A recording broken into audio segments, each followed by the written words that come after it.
Hi friends, welcome to my channel. இன்றைக்கி நம்ம சேனலில் என்ன பார்க்க போகிறோம்னா புடலங்காய் கூட்டு தாங்க பார்க்க போகிறோம். அதுக்கு தேவையான பொருள்லாம் எடுத்து வச்சுருக்கேன். 1 ஸ்பூன் கடலைப்பருப்பும் 2 ஸ்பூன் பாசிப்பருப்பையும் ஒரு அரை மணி நேரம் ஊற வச்சு வச்சுருக்கேன். தேங்காய், ஜீரகம், பச்சை மிளகாய், சின்ன வெங்காயம் போட்டிருக்கேன். புடலங்காய் கட் பண்ணி வச்சுருக்கேன். கருவேப்பிலை, தக்காளி, பெரிய வெங்காயம் கட் பண்ணி வச்சுருக்கேன். இப்போ வாங்க நம்ம எப்படி செய்யலான்னு பார்க்கலாம்.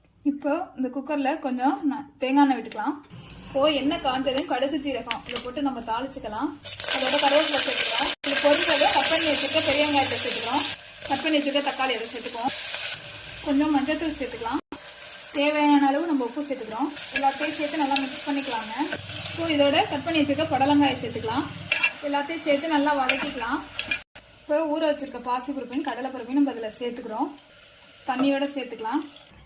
அதோட தேங்காய் அரைச்சி விழுது அதை சேர்த்துக்கலாம். குறகுறன்னு அரைச்சிருக்கோம், அதை சேர்த்துக்கலாம். இப்போ குக்கரை மூடிட்டு 3 விசில் விட்டுக்கலாம். அவ்வளோதாங்க. எங்கள் வீட்டில் அடிக்கடி நாங்கள் செய்கிற புடலங்காய் கூட்டு ரெடி ஆகிடுச்சு. நீங்களும் செஞ்சு